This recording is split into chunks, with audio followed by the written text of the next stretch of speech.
저번 시간에 대도시 영화 독일어 하면 그로스슈타트 필름이라고 얘기하죠. 물론 대도시 문학도 있습니다. 그로스슈타트 리트라투어라고 얘기를 할 수 있죠. 뭐 베를린 알렉산더 프라츠 같은 것은 전형적인 대도시 소설이라고 얘기를 할 수가 있습니다. 오늘 프리츠랑을 저번 시간에 도박스 마부제 잠깐 한 거에 오늘 프리츠랑의 메트로폴리스 대도시 영화는 흔히 얘기해서 우리 앞에 그 거리 영화 좀 봤었죠. 거리 영화가 확장된 것이라고 얘기를 할 수도 있고, 그 이전에는 우리가 그 실내 극영화 카마슈페 필름에서 그로슈타트 필름으로 이제 확장된 것이라고 얘기할 수 있고, 그 확장된 것에 대해서는 그 신증물주의 노예 자클리카이트의 영향이 상당히 크고 실험적 성격의 영향도 상당히 큽니다. 요거 다음에 보게 될 우리 그 바알트 루트만의 베를린 대도시 교향곡이라고 하는 영화를 좀 더 자세히 살펴볼 텐데, 그것도 이제 대도시 영화지만은 프리츠랑의 메트로폴리스와 또 다른 유형의 대도시 영화예요. 그때 대도시라고 하는 그 대도시의 관점은 기록 영화적 성격이 상당히 강하게 드러나고 있는 그런 다른 영화입니다. 그 영화하고 좀 비교해 보려고 그러거든요. 메트로폴리스 프리츠랑의 그 표현주의의 대표적인 영화 중에 하나죠. 그래서 주체의 분열, 실존의 위기, 나아가서는 세계 종말의 징후, 특히 프리츠랑의 메트로폴리스는 디스토피아를 그리고 있다는 점에서 그런 관점으로 얘기를 할 수가 있습니다. 그리고 프리츠랑이 시나리오 작가로 출발했죠. 1910년대에 그 추리소설의 시나리오 작가로 출발하다가 나중에 이제 감독으로 이렇게 이제 데뷔를 하고 그렇게 하는데, 특히 뭐 초기 작품과 슈파이더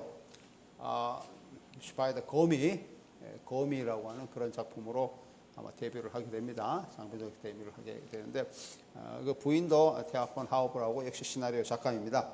그래서 이 테아폰 하우버와 결혼하고 난 다음에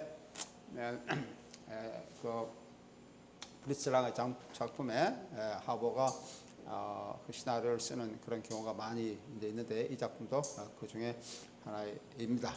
그래서 이 메트로폴리스는 SF 영화이고 모더니즘의 알레고리를 보고 있다. 그죠? 대도시는 모더니즘의 알레고리로서 나타나고 있다라고 얘기를 할 수 있습니다. 알레고리라는 것은 시대적 메타포 비유법에다가 시대적 의미가 가미되고 있는 것을 얘기를 하죠. 그래서 알레고리는 역사성을 지니고 있습니다. 각 시대마다 알레고리적 의미가 달리 나타나고 있다, 그렇게 얘기를 할 수 있죠.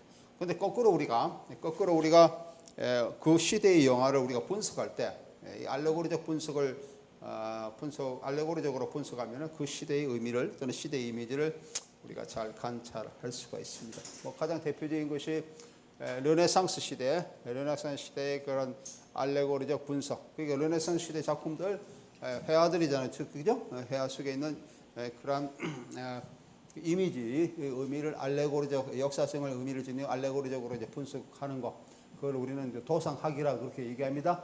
이코노그래피라고 그렇게 얘기하는데, 이코노그래피라고 얘기하는데, 그 도상학적 관점으로 얘기한다면 회화 속에 나타나는 그 이미지들을 알레고리적으로 분석한다 그러면은, 거꾸로 그 시대에 살고 있는 그 시대의 사람들의 그런 뭐 생활 관습 습관이라든지 시대적 의미라든지 왜 이 작품이 이 당시에 만들어졌냐 하는 그런 뭐 심지어는 작가의 의도라든지 또 작품이 어떤 의미를 지니고 있느냐고 하는 그 작품의 그 의미라든지 이런 까지 우리가 거슬러 올라갈 수가 있다.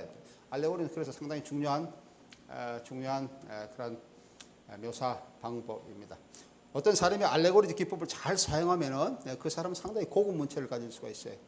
그리고 그 시대에 상당히 많은 그런 뭐 책이면 독자층, 어떤 시각적인 문화, 영화 같은 거, 회화가 된 시각적인 그런 것이라면 많은 관객층을 이렇게 확보할 수가 있다는 거죠. 그래서 알레고리적 기법을 잘 묘사하는 사람은 상당히 고급 문체를 이렇게 보여주면서 많은 독자층을 또는 많은 관객층을 확보할 수가 있습니다. 알레고리의 기법이 그런 거예요. 그래서 뭐 우리 저 알고 있는 그 발트 벤야민 같은 사람들 이런 사람들은 알레고리에 굉장히 중시를 하고 있죠. 알레고리에 굉장히 중시해서 알레고리적 기법 이런 것을 많이 이제 연구를 하고 그것을 작품 속에 대입하려고 그렇게 하고 알레고리적 기법으로 그 사람이 알레고리적 기법을 얘기할 때는 뭐라 그럴까요? 그 사람 그런 표현을 쓰고 있어요. 의사가 환자가 왔을 때 환부를 이렇게 치료하기 위해서는 칼로서 이제 환부 이제 썩은 부분을 도려내어 가는 거죠. 그래서 하나하나의 층을 하나하나의 피부층을 이렇게 절개하면서 그 환부에 접근해가는 이런 방법과 마찬가지로 어떤 시각 문화, 어떤 이런 영상 문화 이런 것에 접근하는 것도 역시 마치 의사가 칼로를 절개하듯이 이런 의미층이죠. 의미층을 이렇게 절개해 나가면은 그 의미의 핵심에 도달할 수 있다. 그런 표현을 쓰고 있습니다. 그래서 알레고리는 굉장히 중요한 관점으로 여겨지고 있고, 그래서 여기 나오는 이 영화는 SF 영화죠. SF의 그런 관점. 저번 시간에 물론 우리가 그 SF 영화의 메트로폴 이외에도 1929년에 달 속의 여자 Die Frau im Mond 같은 이런 영화도 만들었다 그렇게 얘기하고 있죠. 그래서 이런 영화들 포함해서 SF 영화의 소재는 크게 6가지로 나눌 수 있다. 역사적 지배로 나타나는 사회와는 다른 모델 사회에 대한 표상이라 얘기했고, 둘째는 지구를 벗어난 외계의 생명체의 만남이고, 인간의 몸을 닮았거나 아주 또한 계기한 이미지를 보여주면서 인간의 호의를 보여주는 적대적인 것을 보여주고, 세 번째는 인조인간이 등장한다 그렇게 얘기했고, 네 번째는 제2차 세계대전 이후 핵폭탄으로 인한 세계종말에 대한 공포를 보인다 그랬고, 다섯 번째는 그로테스크하고 계기한 모험 여행으로서 우주 탐험 또는 미지의 우주 세계 탐험을 보여주고, 마지막으로는 다른 공간의 시간 공간을 나타내고 있다라고 얘기를 했죠. 그래서 이 영화 SF 우리가 지금 얘기하는 메트로폴리스는 이 중에서 첫 번째 역사의 지배로 나타나는 사회와는 다른 모델 사회를 표상하고 있는, 그죠? 여기에 우리가 해당된다고 얘기할 수 있고, 또 인조인간, 마리아라고 하는 인조인간이 등장한다는 의미에서 세 번째 부류에도 속합니다. 첫 번째, 세 번째 그런 부류에 속하는 영화라고 얘기를 할 수 있습니다. 요 6가지 부류 중에 우리가 지금 보려고 하는 메트로폴리스는 첫 번째, 세 번째에 속한다 이런 얘기. 알겠습니까? 네? 여기에 속한다라고 얘기를 할 수가 있죠. 그 SF 영화는 우리 현실과 다른 세계를 보여주는 것이 일반적이죠. 그래서 일상생활과 다른 현실은 우주 공간인데 미래 유토피아 또는 그 속으로 디스토피아적 세계 이런 것을 보여주고 있죠. 이런 것을 관객이 이제 읽는데 보면서 읽고 쓰고 있는 과정에서 읽기 연습을 하는데, 그것은 현실이 공상과학 영화의 도상적 관습으로 구성되어 있다 라고 얘기를 할 수가 있습니다. 다시 말하면 SF 영화는 공상과학 영화처럼 공상과학처럼 이해할 수 있는 내용을 제시하지만 불확실성과 낯선 현실이죠. 낯선 현실을 토상적 코드로 기호한다. 낯선 현실을 토상적 코드로 기호한다. 그래서 전통적 현대가 제시하는 내러티브 범주를 넘어서고 있다라고 얘기를 할 수 있습니다. 그래서 흔히 우리가 포스트 모더니즘에서 사이보그는 이게 이제 사이보그가 나오는 최초의 영화인데, 우리가 포스트 모더니즘에서 사이보그는 여기 나오는 것처럼 포스트 모더니즘의 하나의 기호, 도상적 기호로서 이제 얘기를 할 수 있는데, 이런 것들이 낯선 현실과 다른 현실을 나타내고 있다. 도상적 기호로서 나타나면서 전통적인 영화가 제시하는 내러티브의 범주를 넘어서고 있다 그렇게 얘기를 할 수 있습니다. 특히 이제 스펙타클 효과 사운드는 다른 영화 장르와 차별성을 만들고 내러티브 흐름을 막고 있다 그렇게 얘기를 할 수가 있죠. 이 도상적 간섭, 사이보그 영화에서 나타나고 있는 도상적 간섭은 독일의 표현적 영화에서부터 시작된 것으로 동화할 수 없는 것에 없는 다른 것을 의미하는 이타성의 해석학, 이타성 알테리테트라 그렇게 얘기했죠. 알테리테트 이타성, 이게 해석학이 깊숙이 자리되고 있다. 그렇게 얘기했습니다. 그 최초의 사이보그 영화인 프리츠랑 메트로폴리스 이후에 사이보그 영화는 1931년에 수사학적으로 묘사된 프랑켄슈타인 컴플렉스, 영국의 제임스 웨이 감독이 예, 영국 소설가 메리 셸리 소설 프랑켄슈타인 또는 모던 프로메테우스를 1931년에 영어한 프랑켄슈타인이라고 하는 영화, 1935년에 제작한 시리즈인 프랑켄슈타인의 신부, 브라이드 오브 프랑켄슈타인이라든지, 그리고 1994년 영국 감독인 케네스 브레인의 영화 메리 셸리의 프랑켄슈타인이라고 하는 영화라든지 뭐 이런 것들이 그런 거죠. 최근에도 프랑켄슈타인 영화가 하나 또 개봉되었죠. 최근에 프랑켄슈타인 영화. 그 제목이 내가 아직 정확하게 모르겠는데 그게 뭐죠? 혹시 아는 사람 있습니까? 그냥 프랑켄슈타인? 예, 하여튼 뭐 이런 거. 지금도 이제 프랑켄슈타인. 그 위에도 프랑켄슈타인 영화는 굉장히 많이 있습니다.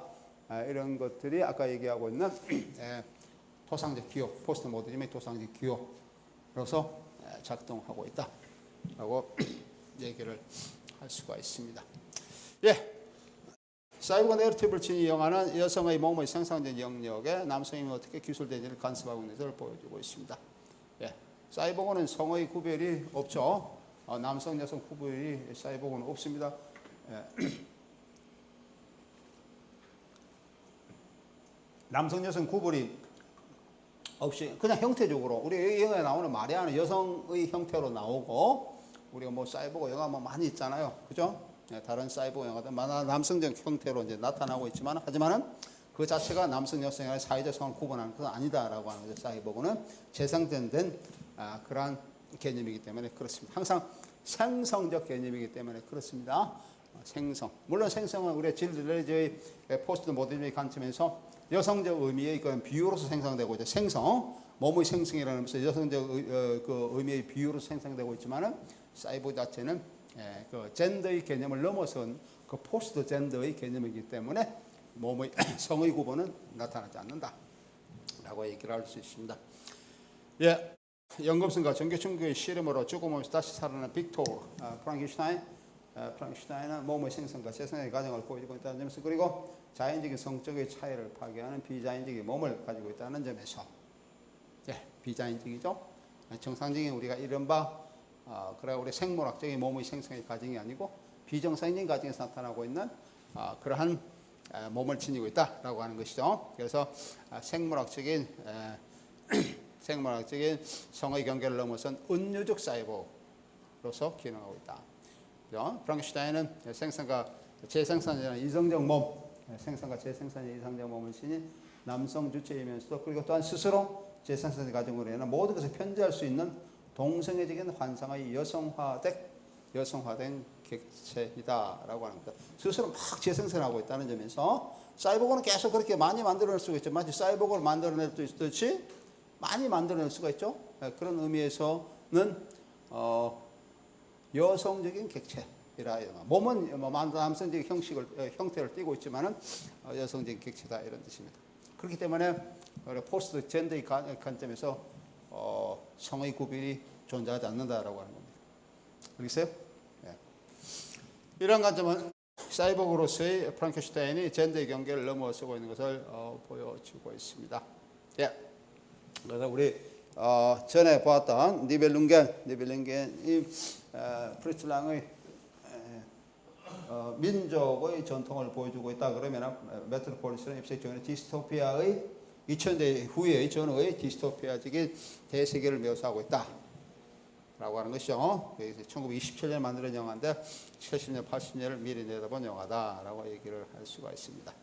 이 영화를 만들게 된 계기는 1920년대 모더니즘 세계의 대도시 원형인 뉴욕을 메트로폴리스가 1924년 10월에 아마 이제 처음으로 뉴욕을 여행하게 되죠. 여행하면서 마천루와 네온사인이 이렇게 사인으로 빛나는 휘황찬란한 그런 대도시를 보고 메트로폴리스를 구상하게 된다라고 얘기를 할 수가 있습니다. 소리 시각화 이런 것이 이제 나타나고 초현실적인 몽상적 이미지와 표현적 기계 메타기계학, 노동의 상징화 이렇게 되죠. 노동자의 제복의 검은색과 주위의 흰색의 대비뿐만 아니라 지하색과 밝음의 어둠의 대비, 또한 표현 중에서 가장 두드러진 빛과 그림자의 그런 흑백술의 상징술 등등 이런 것들이 굉장히 많이 나타나고 있다. 잠깐 보겠습니다.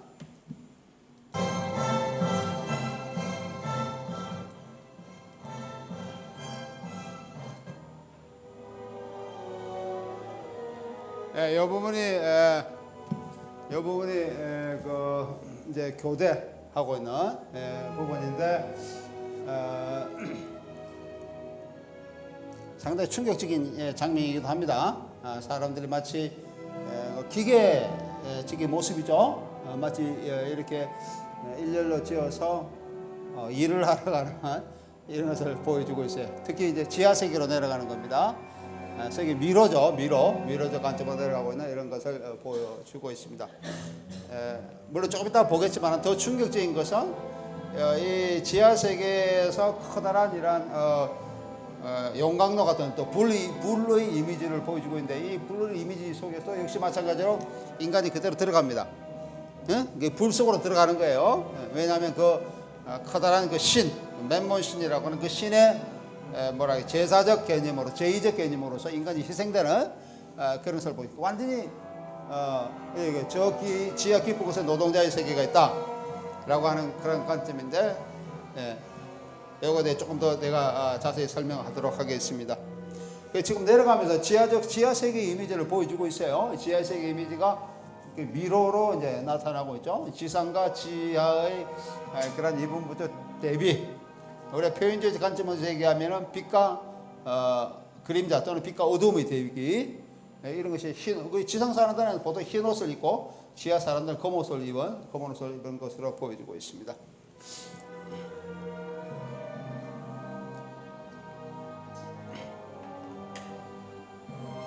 이게 메트로폴리스가 보여주는 지하 세계의 모습입니다. 지하 세계가 상당히 문명화된 세계죠. 정말 2000년대 이후를 그리고 있는 지하 세계의 모습. 지하 아주 깊은 곳, 지하 깊은 곳. 그리고 위로는 강당과 도서관, 경기장, 이른바 아들의 크립이라고 하는 것이 있다라고 이제 이 자막으로 소개를 하고 있습니다.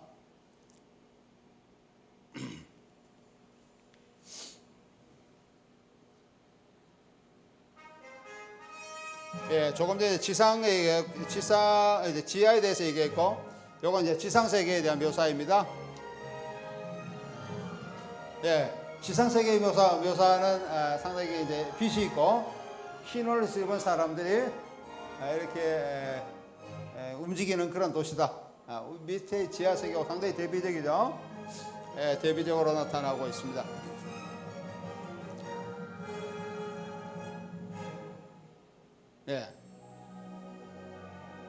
그리고 이제 아들이 나오는데 영원한 정오의 기적, 영원한 정오이라는 관점이 나오고, Eternal Garden, 독일어 하면 Der ewige Garten이라고 하는 이런 영원한 정원의 모티브.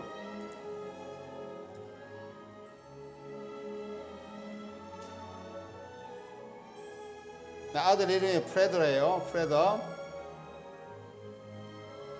그러니까 이 메트로폴리스를 지배하는 지배자가 있습니다. 그 지배자 아들 이름이 프레더인데, 영원한 정원에서는 이 지배자 아들을 위한 이러한 향연이 이제 펼쳐지고 있는 것을 보여주고 있습니다. 전부 다 지배자 아들을 위한 향연이에요.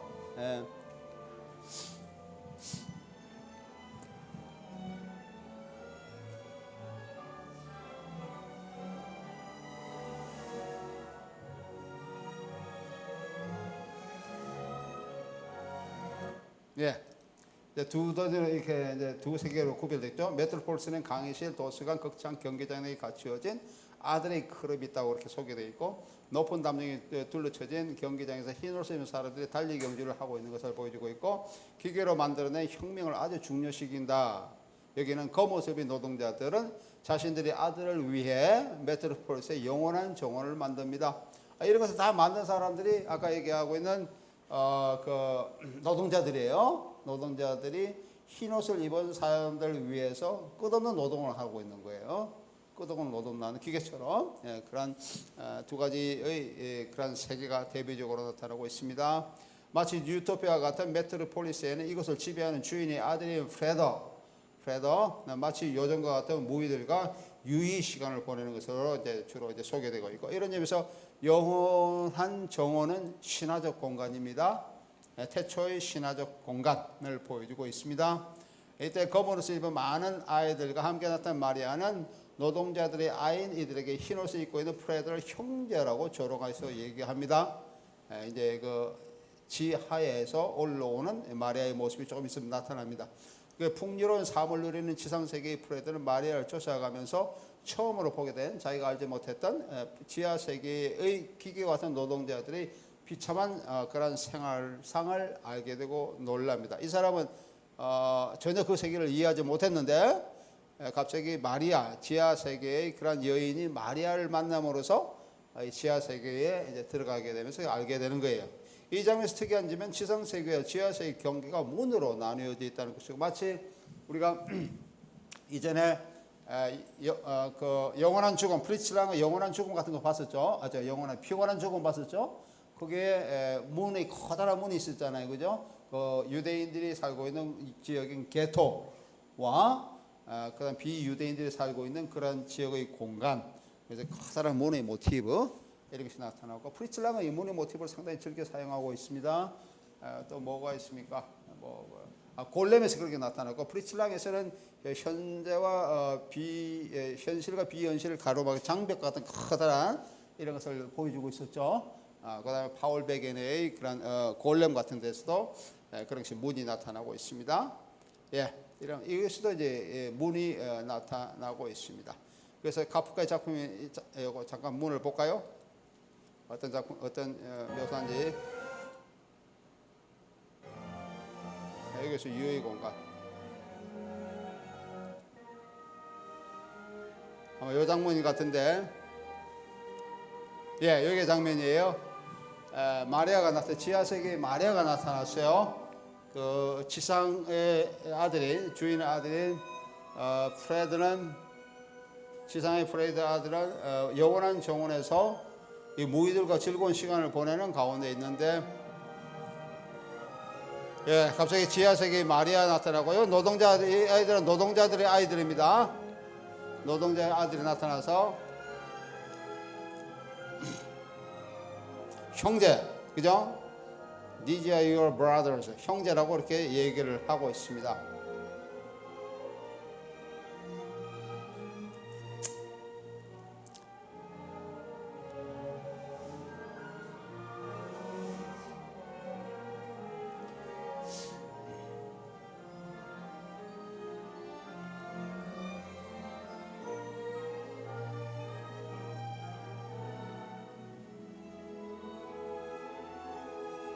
이게 지금 요 뒤에 서 있는 요 장면이죠. 커다란 문이 나타나고 있죠. 이 문을 통해서 지상과 지하로 이제 나뉘어지고 있는데, 문을 통해서 이제 그 지하 사람들, 노동자 도시에 살고 있는 사람들은 지상에 올라오는 것이 금지되고 있습니다. 이게 나타나는 것이 상당히 막고 있는 그 장면이 나타나고, 그래서 프레드가 자기는 처음 보는 그런 광경이에요. 지하에도 저런 사람들이 살고 있다라고 처음 본 광경에서 호기심에 이끌려서 다시 지하로 내려가는 그런 것을 보여주고 있습니다. 여기 나타나고 있는 큰 문의 모티브를 얘기하고 있습니다.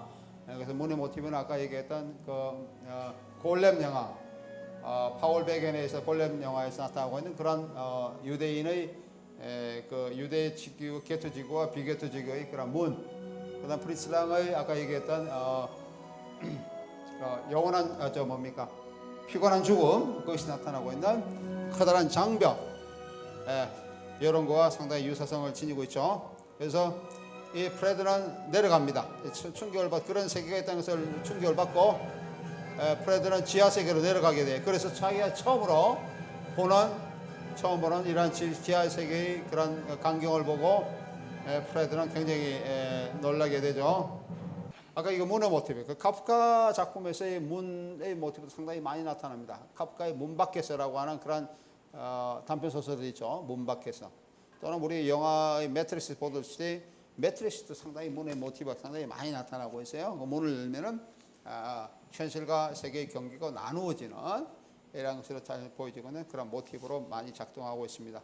또한 뿐만 아니라 문의 모티브는 성경적 모티브가 합니다. 문을 경계로 한 세계가 유토피아라면 경계 저편에 있는 다른 세계는 그와 대비되는 그런 세계로 나타나고 있죠. 특히 이 지하 세계의 묘사하는 것이 저 밑에서라고 하는 그런 관점이죠. 저 밑에 지하 세계 이런 것들이 이제 문의 모티브와 연관이 되고 있다. 이게 성경적 모티브로 얘기를 할 수 있다.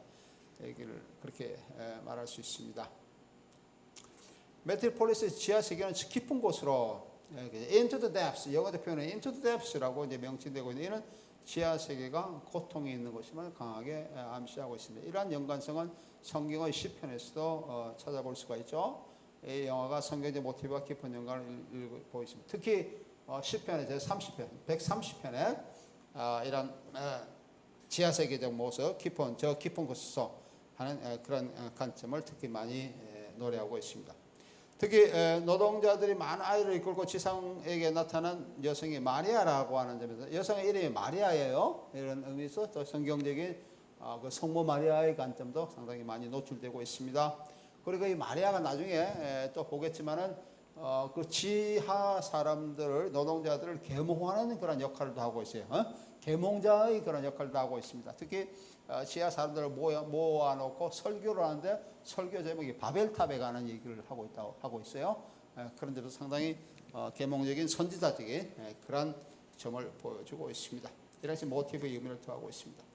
프레드가 지하 세계의 노동자를 형제라고 부르고 있다는 점에서도 형제라고 브라더이라는 표현을 쓰고 있죠. 이런 점도 독일어 같은 브루더 이런 표현도 기독교와의 연관성이 있음을 보여주고 있습니다. 또한 깊은 곳, 저 깊은 곳의 표현은 세계 종말적인 아포칼립스를 주제라고 있는 표현주의 신문화에서 나타나고 있습니다. 예, 세계 종말적인 모습을 보여주고 있는 그러한 관점, 그것이 저 깊은 곳이라고 하는 그런 표현으로서도 나타나고 있습니다. 이것이 표현주의에서 많이 나타나고 있는 세계 종말 이미지, 예, 아포칼립스 이미지죠. 아포칼립스 이미지, 이와도 연관을 지니고 있어요. 그리고 게오르크 트라크는 시 중에 게오르크 트라크는 독일의 표현주의 유명한 시인입니다.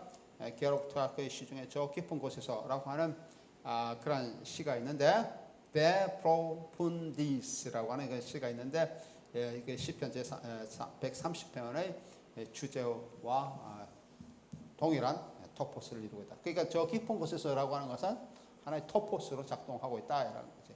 무슨 토포스? 저 깊은 곳에서의 토포스. 저 깊은 곳의 토포스. 토포스는 내가 전에 얘기했었죠. 토포스는 뭐라 그런다고 했습니까? 무슨 의미로 토포스라고 그랬죠?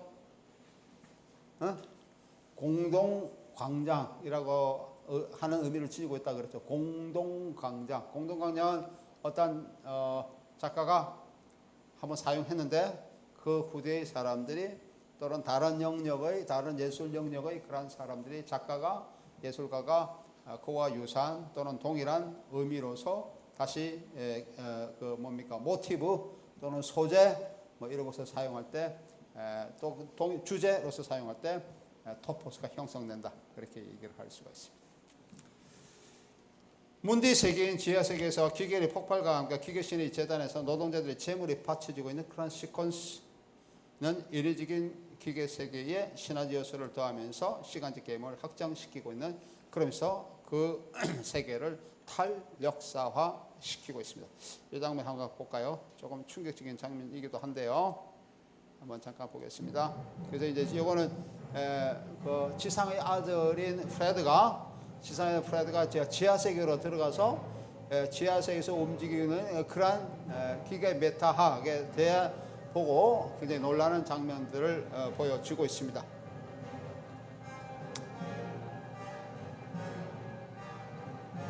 그러니까 커다란 기계로 움직이는 이 지하 세계에 수많은 노동자들에서 일을 하고 있는데 그 노동자 자체가 역시 기계적 모습을 보여주고 있는 거죠.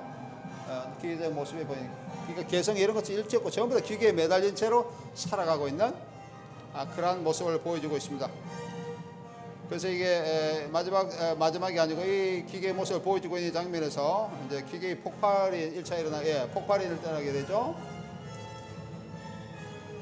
폭발이 일어나게 이 폭발을 막기 위해서 이게 이제 맨몸 신입니다.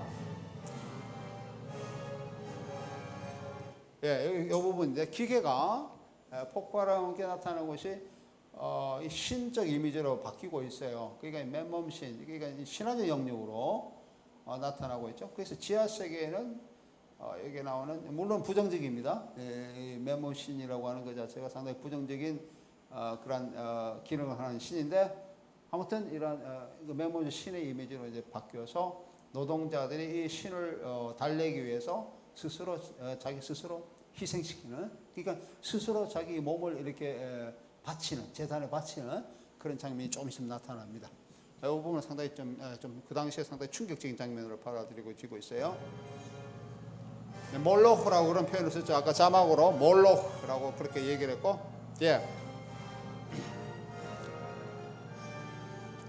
이것을 보고 이제 그 아들이 전부 다 집어넣습니다.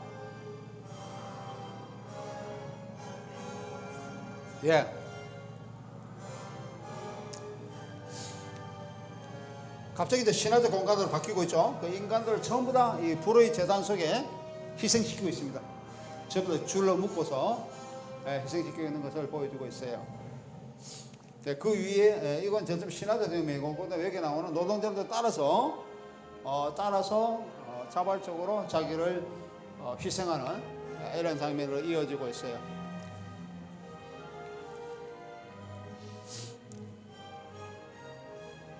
그리고 이제 입에 역시 이제 메타 기계학적 관점으로 기계들이 계속 움직이고 있죠. 노동자들이 그냥 불 속으로 뛰어들고 있어요. 계속 이제 대열을 지어서 그런 모습을 보여주고 있습니다. 그래서 여기 보면은 이 시퀀스, 조금 전에 우리가 봤던 이 시퀀스예요. 이 시퀀스는 노동자들이 제물로 바쳐지고 있는 것을 보여주고 있는데, 인위적인 기계 세계에 신화적 요소를 더하면서 시간적 개념을 확장시키고 있다. 또는 시간적 개념을 비역사시키고 있다라고 얘기할 수 있죠. 신화로 바꾸는 그런 영역이기 때문에 탈역사화. 그래서 우리 포스트 모더니즘에서 흔히 시간적 흐름이, 연속적 흐름이 차단되고 비연속성 내지는 비시간적인 그런 시간 속으로 나타나고 있는 그런 예술 작품들이 굉장히 많이 있는데, 이런 것을 우리는 포스트 히스토아, 탈역사주의라고 이제 얘기를 할 수 있는데, 이 장면은 특히 여기에서 나타나는 것도 또 어떻게 보면 신화적인 요소 내지는 미래 도시를 구성하고 있다는 점에서 역시 그 시대와 현실과 떨어진 탈역사적인 그런 과정을 보여주고 있습니다. 이 시퀀스는 프레드의 외침을 타이포그래픽 기법으로 형성하는 자막이 관객에게 알려주는 것처럼, 아까 그 작품이 나타났을 때 아들이 보고 몰로크라고 하는 자막이 나타나고 있어요. 그 자막 봤나요, 여러분들? 안 봤어요? 다시 볼까요? 이 부분을 얘기를 합니다.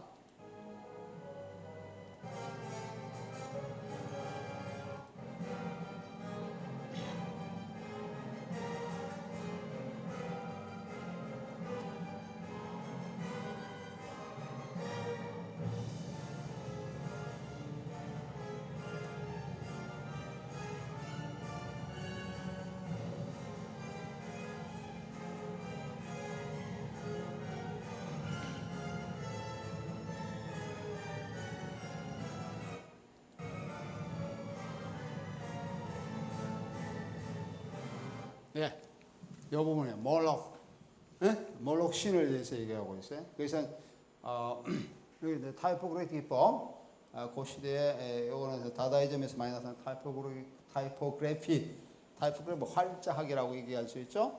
그래서 몰록의 그런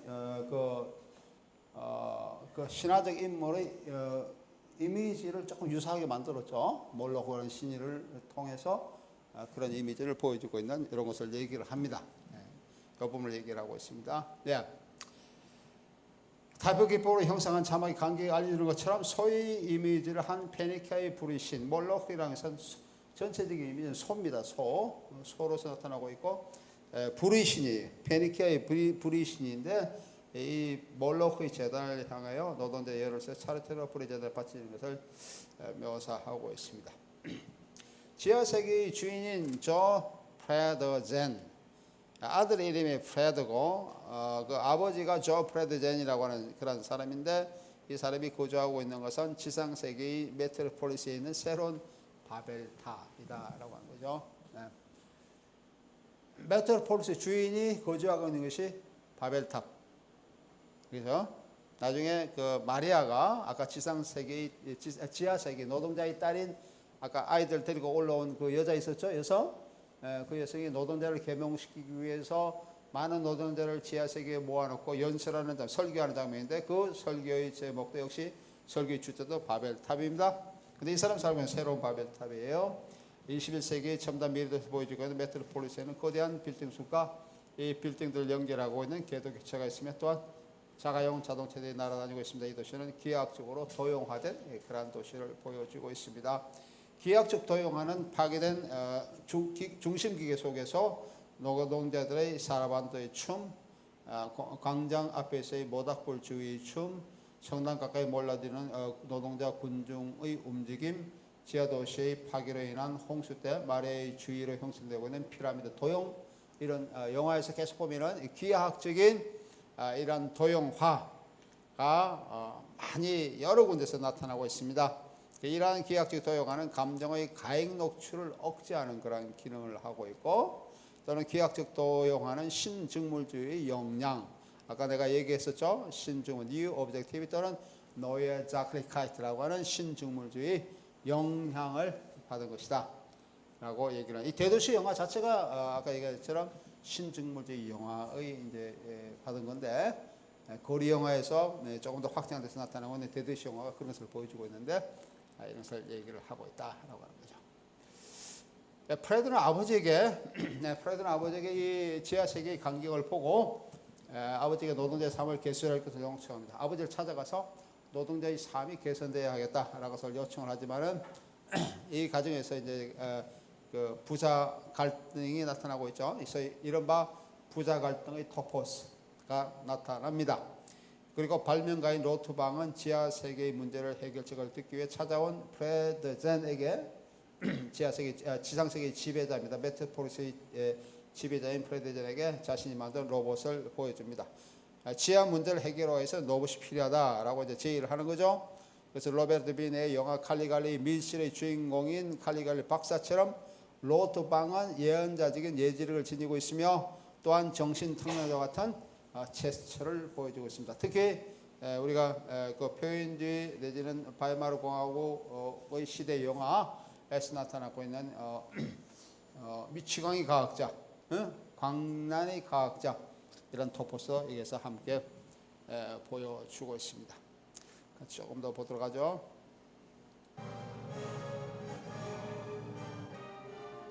이거는 밭이 되는 장면이고요. 이제 죽은 사람들을 운반하는 장면이고요. 이거는 이제 미래도시, 지상도시 메트로폴리스입니다. 메트로폴리스가 이제 이렇게 그 당시에 구상되어 있어요.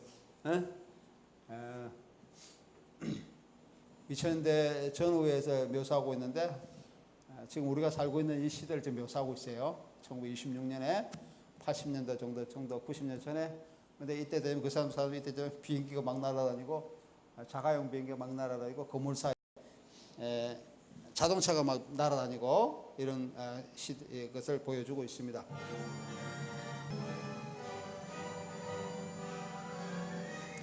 밑에 보면 지하는 조금 비슷한 것 같죠? 도로 위는 비슷한데 위에 보면 위에도 막 그 건물과 건물 사이를 연결해서 많은 그런 그 수송 기관들이 막 움직이고 있는데 우리보다는 조금 더 앞다간 것 같아요.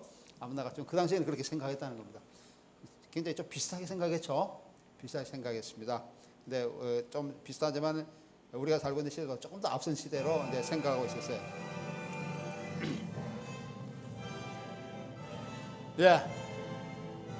이게 이제 거대한 바벨탑의 모습이 보여지고 있습니다.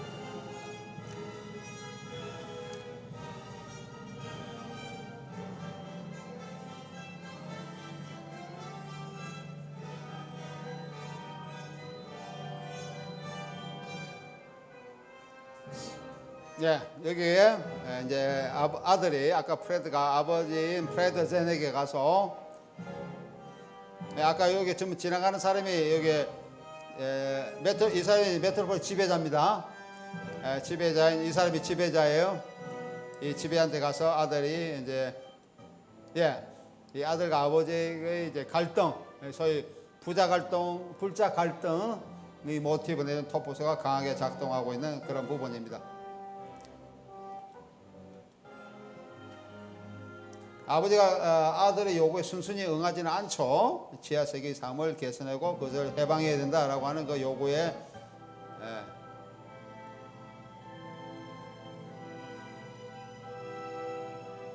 아들이 아버지한테 한 얘기입니다.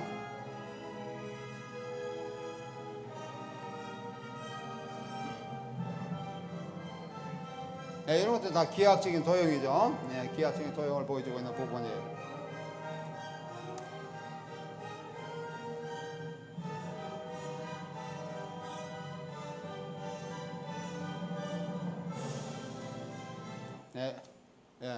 그 아까 한가운데 조금 전 앞에 왔던 한가운데 있는 것이 새로운 바벨탑. 여기 이제 지배자가 살고 있고 모든 것이 잘 꾸며진 기하학적으로 완성된 그런 도시 메트로폴리스를 보여주고 있는데 지은 이들이 어디 있느냐, 이거는 누가 건설했느냐라고 하는 그 이른바 주체에 관한 문제입니다. 주체에 관한 문제를 제기하면서 아들과의 갈등을 일으키고 있는데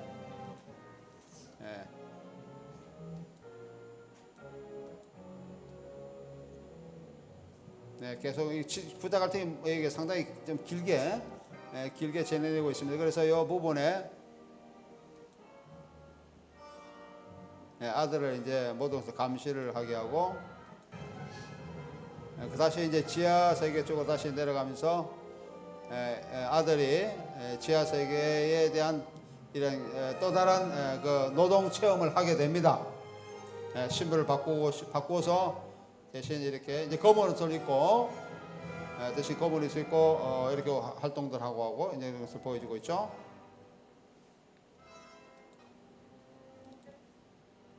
이제 여기 로트방이 등장합니다. 로트방. 미치광이 과학자의 토포스로서 정신탕란제 과학자의 토포스로서 로트방을 기다리고 로트방을 만나게 되죠.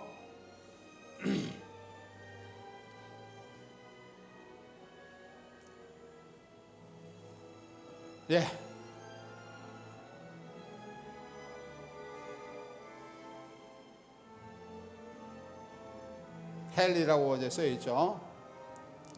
자신의 행복과 인류의 축복을 위해서 태어나고 있다.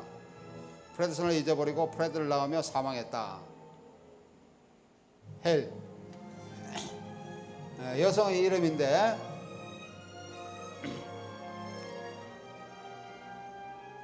다시 말하면 이제 그 지배자의 부인이 되는 거죠. 죽은 부인을 떠나고 있고 로트방을 기다리고 있는데 로트방과의 만남에 인해서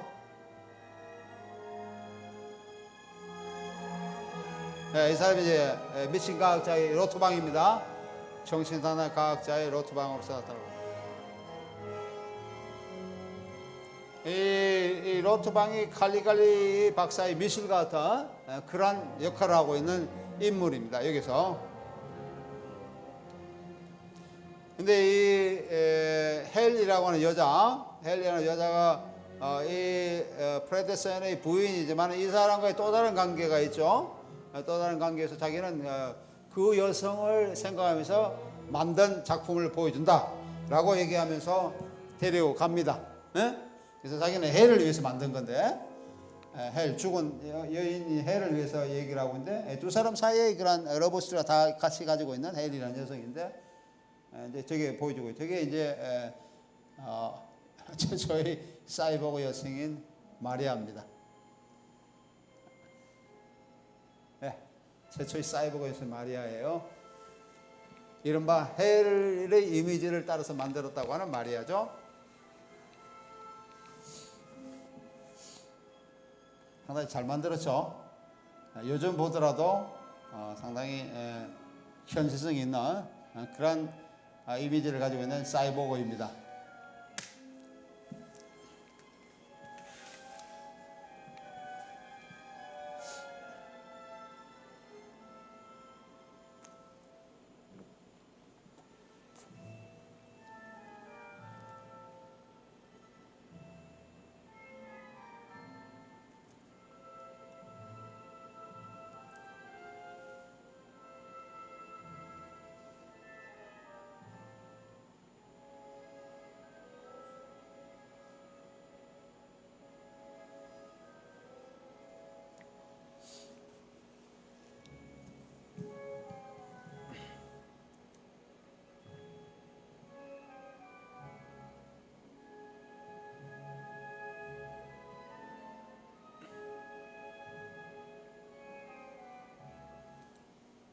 예.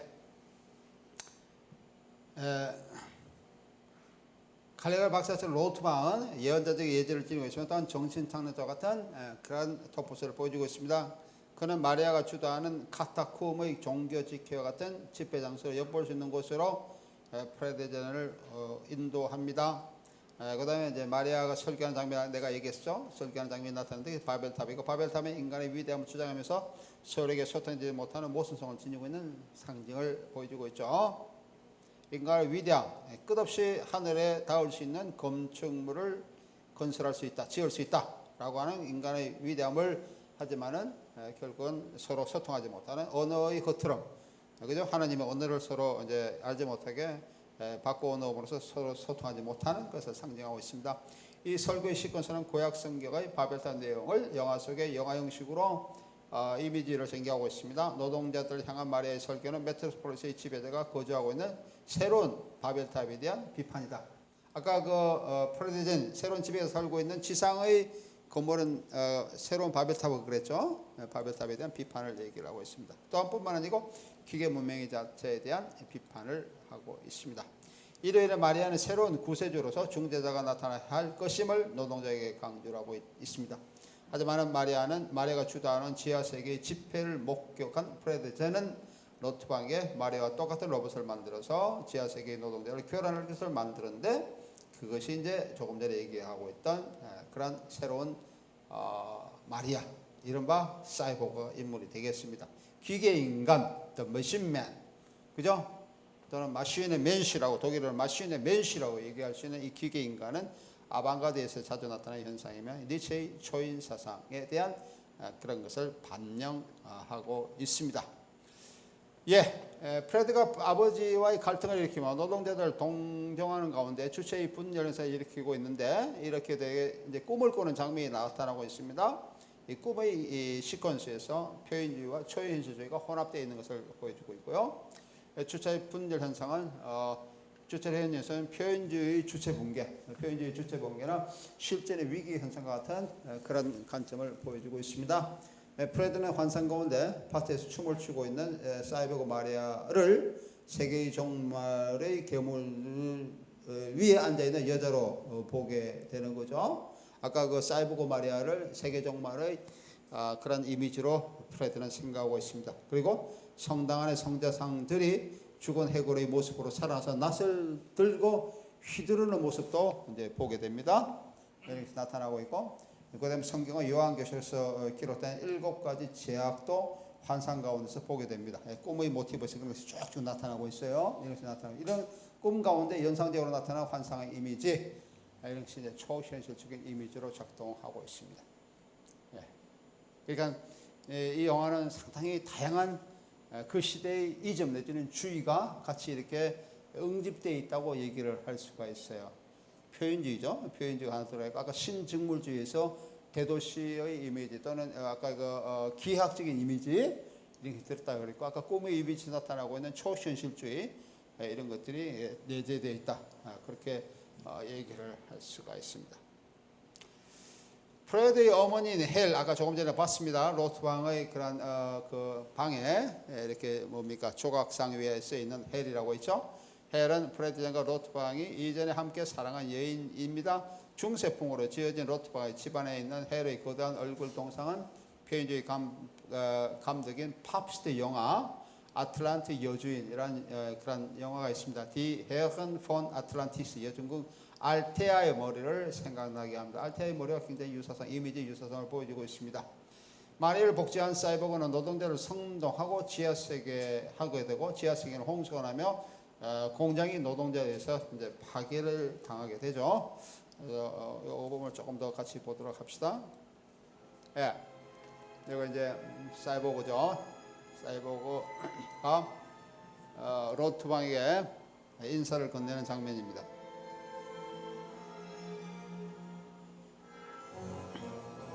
미래의 기계 인간이라고 그랬죠.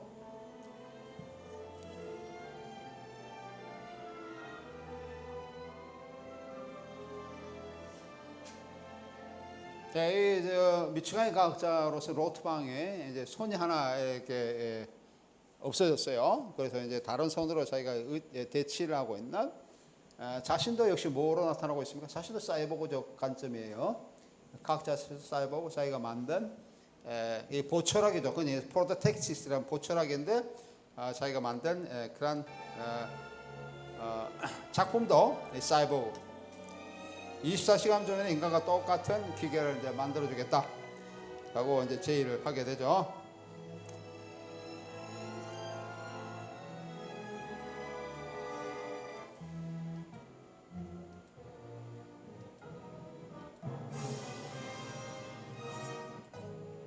네, 계속 부자 갈등의 모티브가 계속 길게 이어지고 있습니다.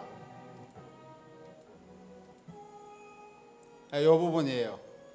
이 부분이 이제 아까 지상에 잠깐 올라왔던 그 마리아가 바벨탑에 대해서 설명하고 있는 설교하고 있는 장면입니다. 바벨탑 얘기를 전해드리겠다 그렇게 얘기를 하고 있죠. The Tower of Babel.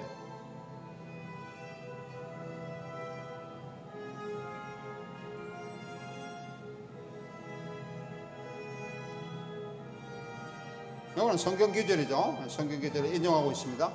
성경에.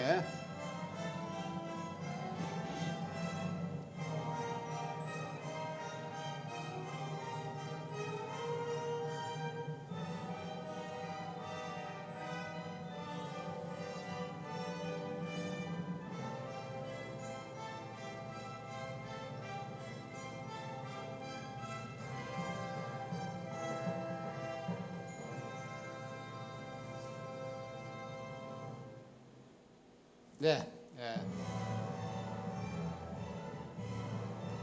그 지상 세계에 지상 세계에 있는 사람들이 거주하는 그런 것이 새로운 바벨탑을 그랬는데 바벨탑을 건설하고는 그 성경에 나타나고 있는 그 바벨탑에 대한 그 건설 과정을 또 다른 이미지로서 보여주고 있죠.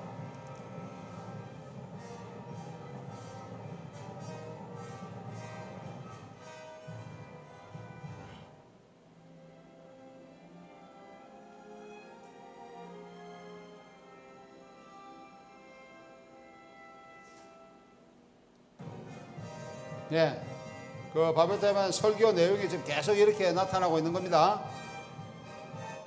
네, 지금 여기는 지금 다른 이미지를 계속 보여주고 있는 것이 설교 내용을 좀 얘기를 하고 있어요. 설교 내용을 언어적 표현 말고 이미지 표현으로서 지금 얘기하고 있죠. 특히 성경의 모티브로 이렇게 이제 대비하면서 나타나고 있는 그런 부분입니다. 조금 전에 보았던 그 소위 이른바 바벨탑 설교 시퀀스라고 얘기할 수 있는 부분이에요. 예. 그래서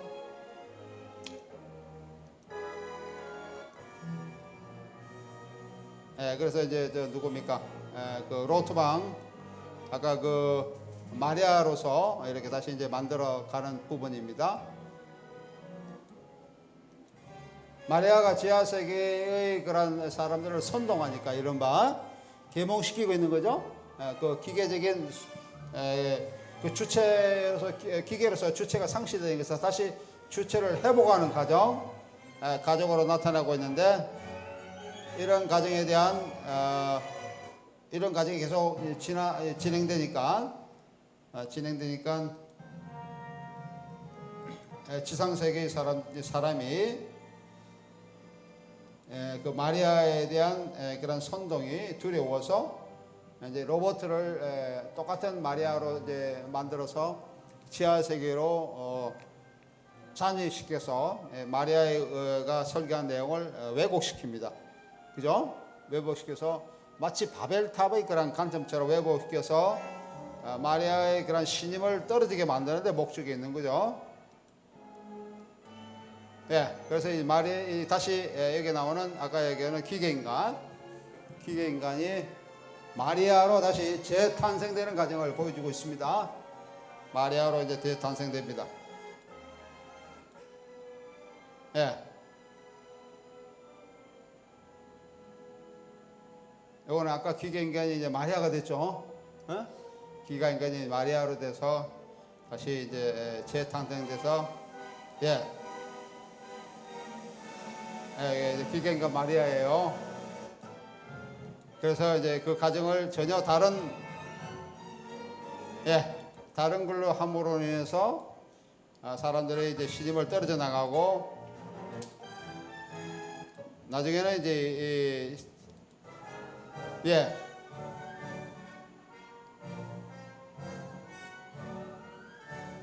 마리아가 이제 다른 의미로 선동하고 있습니다. 다른 의미로 선동하면서 그 군중들, 대중들을 다른 방향으로 방해를 하고 있는 그런 부분입니다. 그래서 여기 이 부분이 이제 역시 또 성경적 모티브예요. 요즘 노아라는 영화가 이제 있는데 여기도 마찬가지로 마지막 장면에 이 대도시가 파멸을 하게 되는데 그 파멸하는 그 과정이 이제 물러서 홍수에서 이 대도시가 파멸하는 그런 디스토피아의 과정을 그리고 있습니다.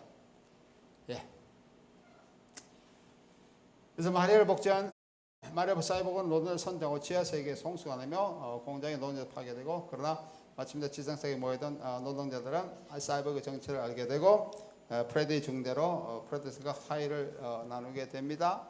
이는 자본과 노동의 화해라고 볼 수 있고 프리츠랑은 프레드와 마리아가 우주선을 타고 다른 세계로 떠나는 것을 마지막 시퀀스로 하려고 그랬는데 다른 방향으로 이제 꾸며지게 됐다고 그렇게 얘기를 하고 있어요. 이 경우는 메트로폴리스가 달 속의 여자의 프롤로가 된다라고 하는 거죠. 마지막에는 프레드와 마리아가 우주선을 타고 다른 세계로 가려고 하는 그런 것을 구상을 했지만은 이것이 이제 사실은 다른 방법으로 끝나게 됐죠. 이런 것을 보여주기 위해서 프리츠랑은 달 속의 여자라고 하는 그런 것을 이제 1929년에 만드는데 만약에 이런 것을 마지막 시퀀스에서 구상을 했다 그러면은 메트로폴리스가 달 속의 여자의 프롤로그화 된다라고 하는 겁니다. 사실은 그렇게 되지는 못한 것을 보여주고 있습니다. 전체적으로 등장인물의 제수가 가정되고 과감하게 센티멘탈 감정적으로 나타나고 있습니다. 이는 제1차 세계대전의 비감정적 시대에 대한 반작용이라고 볼 수 있고요. 이탈리아의 소설가 가브리엘레 다눈치오의 소설에서 나오는 주인공과 유사한 것을 보여주고 있다고 얘기할 수 있습니다. 또는 스톡이나 막스 클링거의 표현주의 해화와 이 영화는 스톡이나 막스 클링거의 표현주의 해화도 많은 연관을 지니고 있습니다. 이는 역사적 아방가르드 시대의 키치 예술, 키치 예술가도 역시 이 영화는 연관성을 지니고 있습니다. 이 영화에서 사이버그 말이 댄스 장면이 나오는데 춤추는 장면이 나오는데 이거는 그 시대 메리 비건의 기계체조 영향을 많이 받고 있는 부분이고요. 노예 제도에 의해서 지탱되고 있는 21세기 거대도시 메트로폴리스의 배경으로 선정한 배경으로 한 SF 고전의 명작이 되겠습니다. 나치 그 이전에 독일 영화의 본산이었던 우파 시도에서 초대형 규모로 제작된 이 영화는 문명 비판을 담은 내용과 프리츠랑의 스케일이 큰 그런 관점을 보여주고 있죠. 원래는 상영 시간이 210분 정도로 되었다고 그렇게 얘기를 합니다. 그 정도로 상당히 긴 대작으로서 나타나고 있습니다. 그리고 여기서 우리 흔히 이제 보게 될 것은 건축학적인 그러한 웅장함, 웅대함 이런 것도 건축적 무대 장치 이런 것도 이 영화에서 중요한 모습이죠. 흔히 니벨링겐에서도 상당히 그런 건축학적인 모습, 소위 이른바 우리 지그프리드 크라카우의 그런 용어를 빌리면 장식적인 모습입니다. 이른바 장식적인 그런 모습. 이런 것들이 이 영화에서 많이 나타나게 됩니다. 그 다음에 또 다른 대도시의 영화로서 우리가 보게 될 것은 발트 루트만의 베를린 대도시 교향곡 그걸 들습니다. 이거는 이제 다큐멘터리 영화의 하나의 유형이라고 볼 수 있는데 역시 앞에 메트로폴리스와 마찬가지로 신직물주의 이 관점을 보여주고 있다라고 하는 것은 공통점이라고 얘기를 할 수가 있어요. 신직물주의는 여러 가지 영향으로 이제 나타나는데 하나는 우리가 메트로폴리스처럼 대도시 영화 또는 거리 영화에 미치는 영향이 하나 있고 여기처럼 기록 영화적 관점 또는 우리 그 실험 영화적 관점 또는 절대 영화라고 얘기를 할 수 있습니다.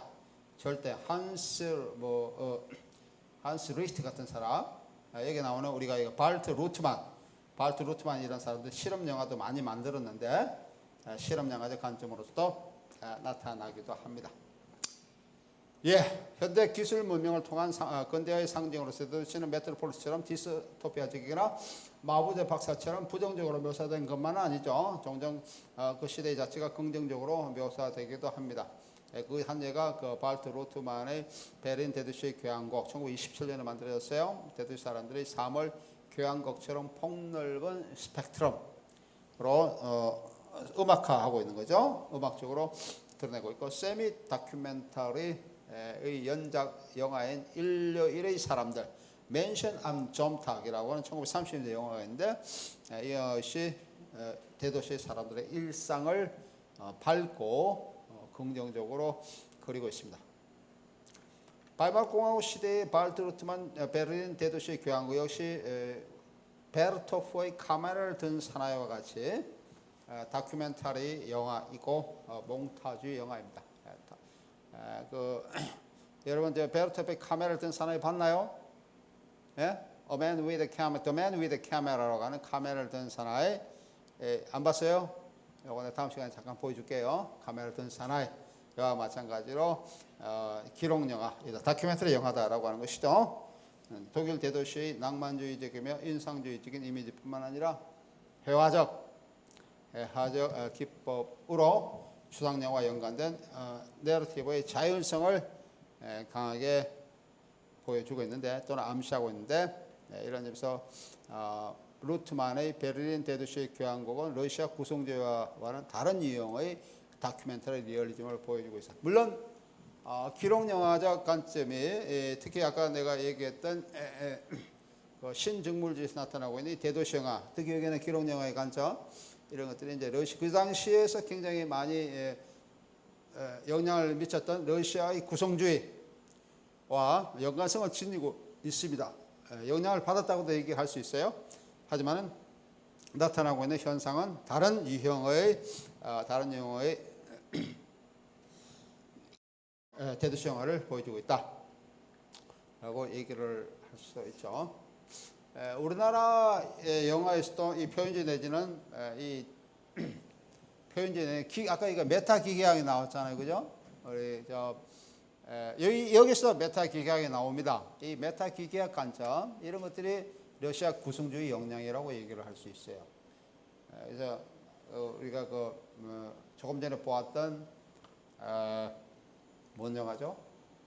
메트로폴리스 아까 지하 세계 전체가 거대한 기계로 움직이는 세계로 묘사되고 있잖아요, 그죠?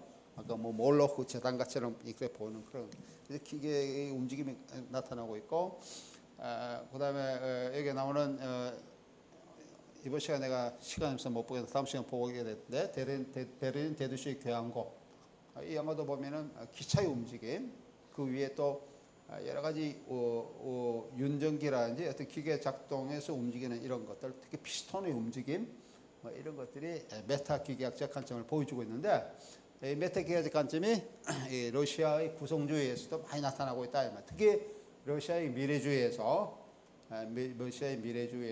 이런 메타 기계학적 관점이 많이 나타나고 있는데 서로 상호간에 영향을 주고 영향을 받은 이런 것을 보여주고 있습니다. 예, 아마 요거에 대해서 내가 다음 시간에 조금 더 자세히 얘기해야 될 것 같아요. 그래서 베르토프의 카메라를 든 사람과 같이 베를린 대도시의 교향곡에 대해서 보고 그 다음에 이제 우리가 바이마르 공화국의 시대의 후반기 또는 우리가 다음 시간에는 나치 영화 쪽으로 넘어가도록 하겠습니다. 그만.